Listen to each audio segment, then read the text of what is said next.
What is this? Where am I? Don't act like you don't know. You work for Aftershock, don't you? I'll never tell you where it is. I knew you would say that.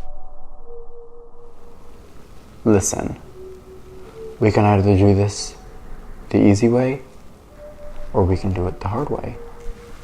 Tell me where Aftershock is. No, please don't hurt him. Where can I watch Aftershock? I'm sorry, Mr. Squiggles. I can't let him hurt you. Okay, it's www.youtube. Wait. Let me go get a pen. Okay, wait, what was that again?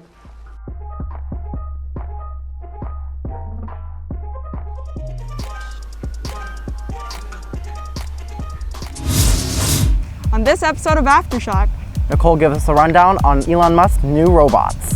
Alex tests the strength of eggs, And Tyler discusses the minimum wage dilemma. I'm Matthew Maycutt. and I'm Alessia Levian, and Aftershock starts now.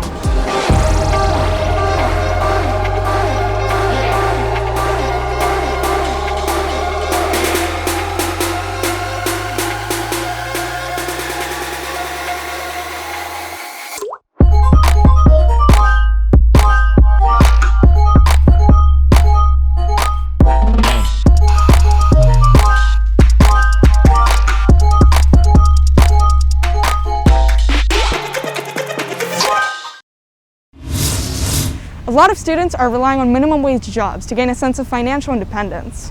But the minimum wage doesn't seem to be enough to depend on. Here's Tyler to address this problem.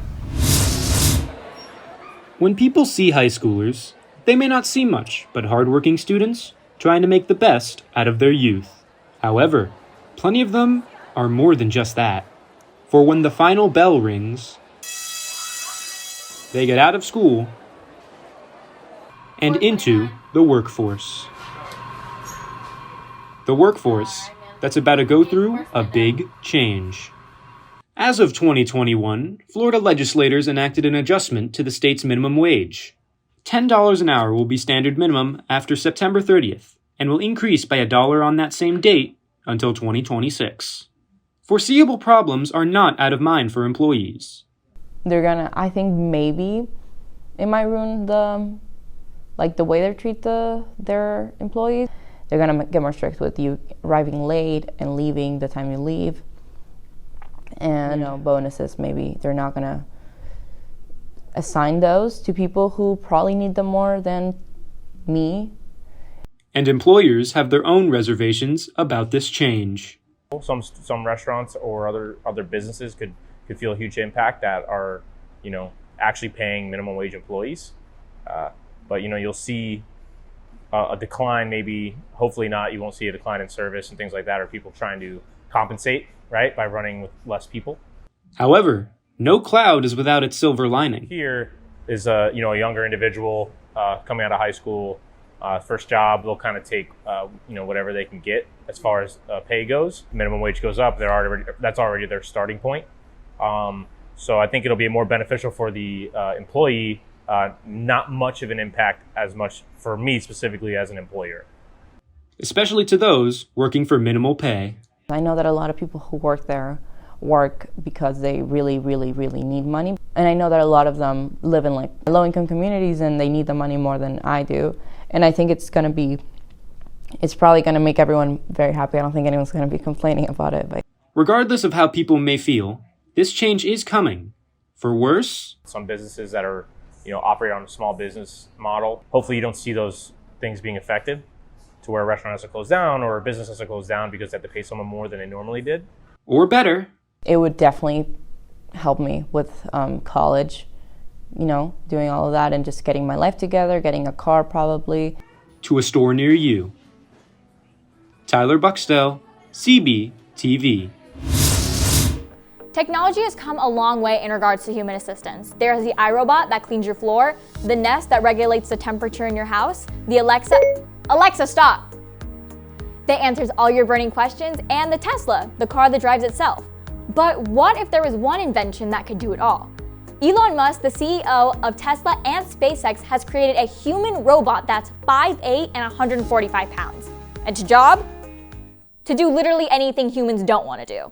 Like, if I didn't want to go to the grocery store to buy myself another pack of Go-Go squeezes, it would go for me. How it would get there is beyond me, but you know, anything's possible.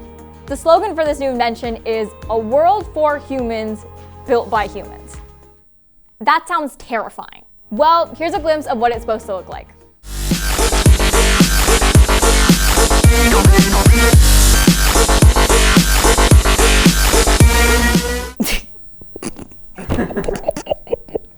One of the world's richest people alive announced his human robot with that.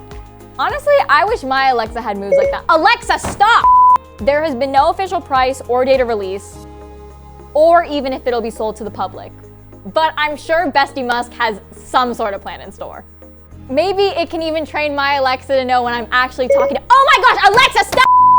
I'm Nicole Borman, CBTV. Hi, my name is Alex, and today I'm joined here by my friend Nick. Hello. We're going to be trying out the egg drop challenge, where we have to build a contraption to protect a raw egg from a dangerous fall. We each have $5 that we're going to use to protect our egg. So without further ado, let's head on over to the dollar store.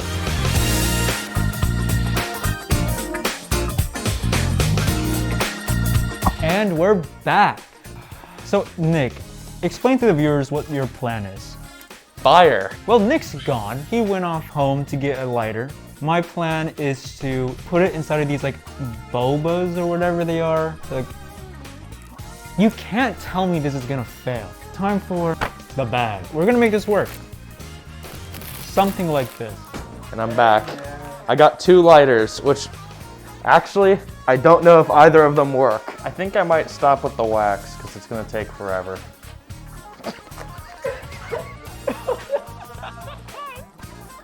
Actually, hold up. Well, I'm kind of realizing I bought a good amount, so we got the protector. Nick and I have finished up. Let's drop these bad boys. So here we are at Town Center. We're about to drop it right behind me. Nick is up there and he's about to drop his first. Here we go.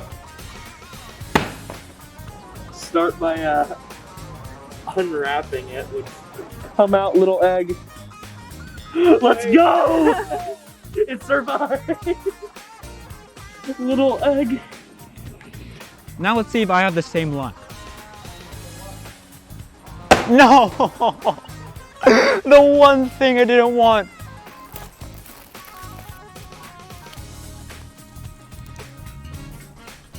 Let's go! I'm actually so amazed with myself. I did not expect this outcome. I didn't even write in the script for both of us to win. But you know what? Maybe next time we'll have a tiebreaker. I'm Alex Suge, CBTV. Hey Matthew, have you ever taken care of houseplants? Yeah, they were pretty at first, but I kind of killed them all. Luckily for you, I whipped up a quick guide on how to keep your houseplants healthy. Pretty, right? I'll let you in on some secrets.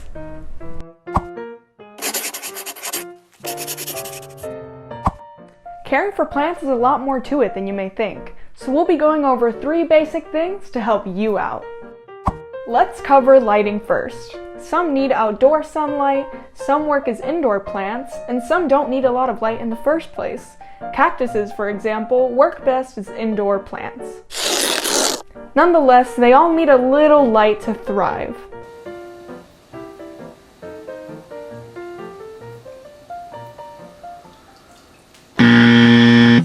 Don't do that. Although every plant will absorb water, not all of them absorb water to the same capacity. If you're wondering how often you should water your plants, you'll need to learn the language of your particular plant.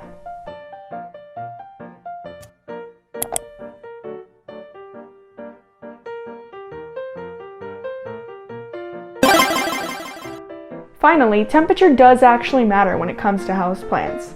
Generally speaking, plants enjoy the daytime at 65 to 75 degrees Fahrenheit, and during the nighttime enjoy temperatures above 50 degrees. That's all I have to share for you folks. Good luck gardening. I'm Alessia Levian, CBTV. In the early hours on Friday, September 10th, Cypress Bay was a ghost town, with the courtyard dark, the tables empty, and the classrooms silent. But in the midst of the morning fog, Cypress Bay's JROTC assembled in their way of remembering the fallen first responders for their valiant efforts on the morning of September 11th, 2001. Their way? Climbing 110 flights of stairs, just like those first responders did 20 years ago, symbolizing the climb those first responders made up the north and south towers of the World Trade Center. Alright, so what we are doing is we're walking 110 flights of stairs to honor the firefighters and police officers that tried to help and save everyone through this 9/11 event. Up and down and up and down and up and down they went. But their teacher, Sergeant Jackson, said that this climb had a bit of a different meaning for those who knew what was going on behind the scenes. Well, it's a life learning experience because we went over in class about some of the things that happened that day, from the World Trade Centers to the planes that hit the Pentagon, and also the plane that crashed outside of Pittsburgh, Pennsylvania. And we wanted to remind them, hey, we have to be thankful for everything that we have today, but also remember those who have fallen and gave the ultimate sacrifice. And with events like the climb, JROTC has marked their place in Cypress Bay history, showing the student body exactly how we should be commemorating those who have fallen serving our country. Reporting for CBTV, I'm Bianca Jaramillo.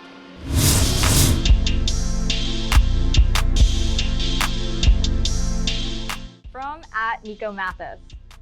This ruined my day. Hate you.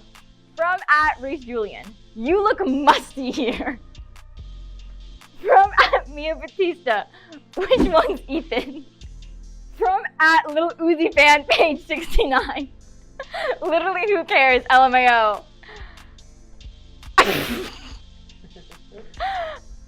I don't even know how to respond to a Little Uzi fan. Do I have to speak in auto-tune so you can understand me? From @Mia Batista. When only one of the siblings glow up. I would really appreciate it if everyone stopped calling me and my boyfriend siblings. It's just a little bit off. @_Michaela Walker. You look like siblings. @Space Movie 1992. You two look like siblings, no cap. From the famous Noor. Wait, they're cute. I hate it. Why does everyone hate my relationship? @DBLCR 2.0. You guys are cute. Report. I actually did get a video taken down of me and my boyfriend because it got reported for minor safety. So if you guys could really not actually report my videos, that would be splendid. @_DJ Santos. No, you look like a Mother Gothel though. From @AlexLand_. I can smell you through the screen. Alex, this one's you. From @NicoMathis. Hated that part when you spoke. I hear that from Mr. Cummings every day. From @Jackson_Hines. Can you even read? Oh my gosh, Alessia, I love the new Marvel movie, Shang-Chi. Marvel released a new movie? Of course. Here's Matthew to cover more on the subject. Shang-Chi and the Legend of the Ten Rings, the first Marvel Asian-led superhero movie, just released on September 3rd, racking in a whopping $140 million worldwide, despite the lack of promotion. And it is because of this incident that its release has caused unrest from Marvel fans. I saw a lot more promotion for movies like Black Widow, and I saw him posting more on the Instagram for What If, the animated series, more than Shang-Chi. Planned to release just 45 days after Black Widow, this movie was not available for premiere access on Disney+. Disney CEO Bob Chapek called the movie an experiment for future releases. This made fans very mad as this film was already not getting properly promoted compared to other Marvel movies. And it's why couldn't you do that for a white person? Why did you have to pick a minority when we have so little representation that you had to use that one as an experiment? You could have used Black Widow or someone else. Upset from this whole situation, lead actor Simu Liu responded on Twitter saying, "We are not an experiment, we are the underdog, the underestimated. We are the ceiling breakers. We are the celebration of culture and joy that will persevere after an embattled year. We are the surprise.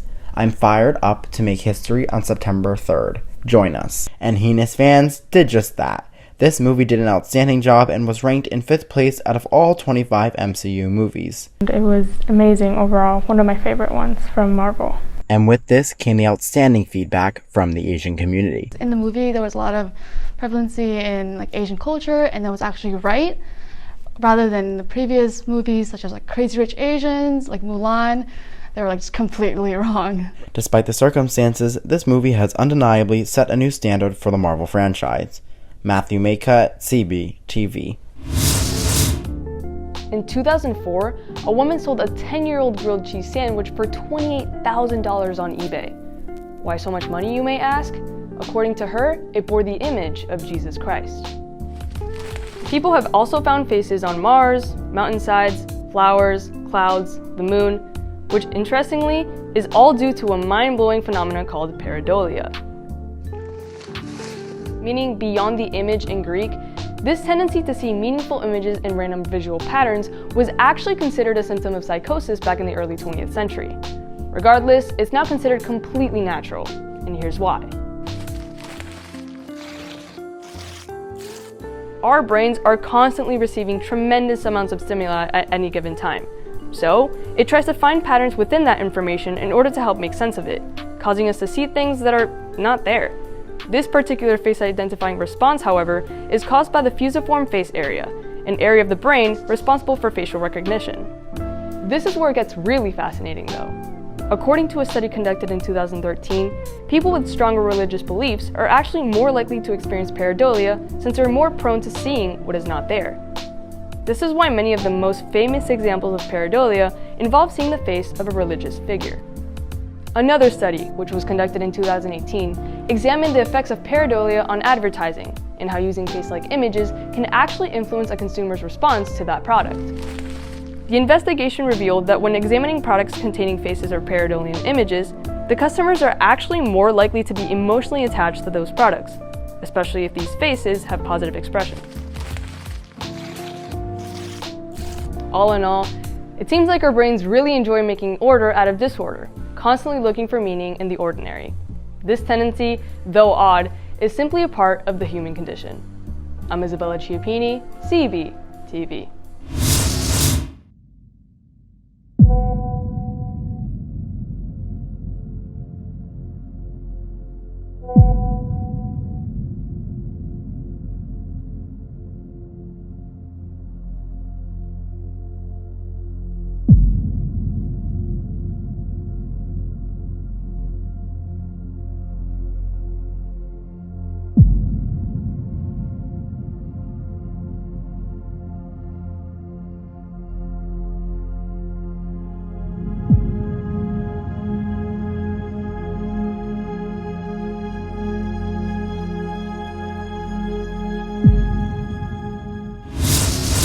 Here's Mia with sports.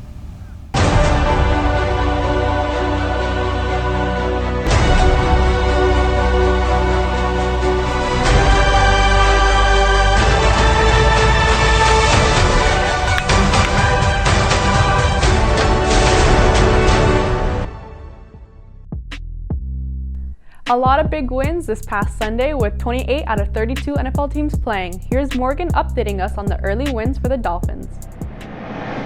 What's up, Cypress Bay? I'm Morgan, and with the Dolphins taking on the Patriots this Sunday, we have a lot to talk about.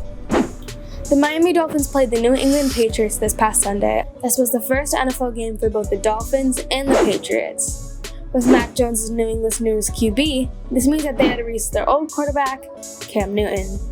Tua, the Dolphins quarterback, threw a go-ahead touchdown to Jalen Waddle in the third quarter. The Dolphins did win by 1 point, with them scoring by recovering the Damian Harris fumble within the fourth quarter. With the inning score of 17-16, this was a very tight game and a very good win for the Dolphins so early in the season. Hopefully, they can show up this week when they play the Bills. I'm Morgan, CBTV. Since Morgan caught us up on Miami's first win of the season, let's hear how Cypress Bay's newest head coach is leading our team to victory. The Cypress Bay football team has been a staple of the typical high school experience here at the Bay. So when new coach Rocco Casulo came in February of 2020, there was anticipation buzzing to see how he would handle the next months before the summer break started and football season began. What happened next was unimaginable. You know, it's been a really rough ride since taking the job in 2020 or February of 2020 during COVID. But bringing that together and the camaraderie and my staff has done a tremendous job of keeping the positivity and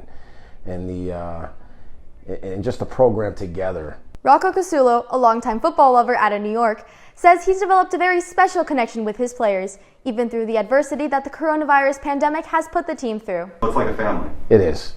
It is. In families, there's all sorts of things that go on in the season, not only with athletics, but academics, and I keep telling them, it's a marathon, it's not a sprint. Every day is a new challenge. You wake up and you focus on that day, you focus on the present, and only can control what you can control. And while he's had an impact on the team physically, through their hard training, the players have also noticed the change in the team mentality. Ever since he's came in, he took over. We had garage workouts during quarantine. The team got built back to where it was when the Coach G era. A couple of weeks ago, the Bay watched our football team smash South Plantation 52-0, and this electric start to the season only leaves the rest of us watching in anticipation to see how this dynamic team will continue to strike again in the weeks to come. So I think this is a good test for us. So yeah, we're excited for sure. Reporting for CBTV Sports, I'm Bianca Jaramillo. Amia Batista, now back to Matthew and Alessia. Matthew, think fast. Your word is dance. Just dance, it'll be okay. Na, na, na. How was that? That was interesting. Here's Mia playing Song Association with students at the Bay. What's up, Cypress Bay? I'm Mia Batista, and I'll be asking all of you to sing the first song that comes to your head. All right, so I'm gonna be telling you a word, and you sing the first song that comes to your head. Your word is boy.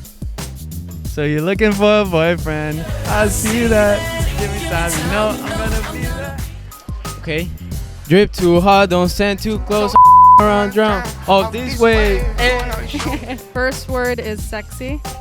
I'm sexy bad. Yeah. Too sexy for this ice. Too sexy for this shade. Champagne Poetry by Drake. I love you, I love you, I love you. It's baby. And I was like, baby, baby, baby. Oh, JB. Yes, I do. Your word is need. I need to know.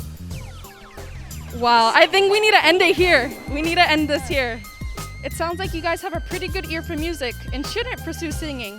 Amia Batista, CBTV. What's up, everyone? Today, I had 3 Cypress Bay students try the What's in the Box challenge. Basically, I just put random items in the box and they have to try and figure out what's inside while blindfolded. Is this a piece of ice? What?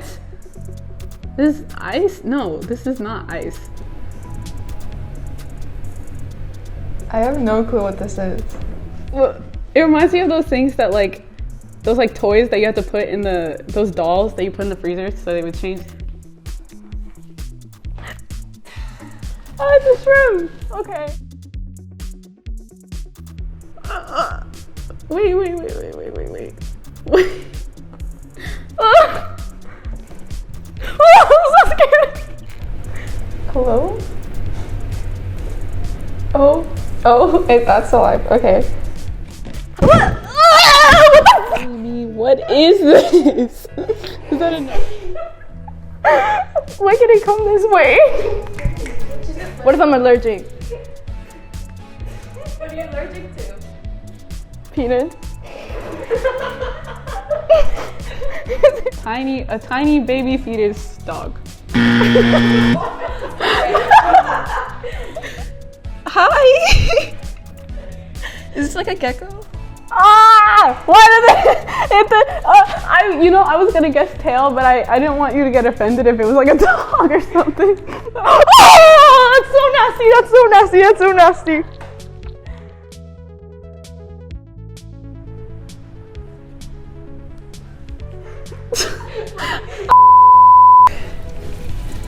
Help. It's small. What do you mean it's small? You have to go lower.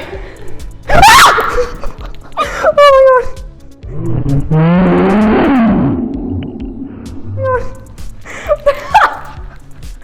I think that it's a little. I can't. Is this your hamster? Well, you know what? It's a like a little hamster. You can take off your blindfold. Why won't you love me? Whoa!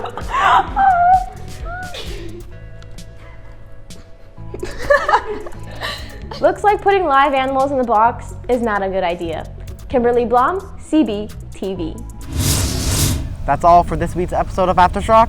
If you'd like to watch previous episodes, check out our YouTube channel at Cypress Bay CBTV and follow all our social medias at Cypress Bay CBTV. I'm Matthew Maycutt. And I'm Alessia Labayan. Thanks for watching.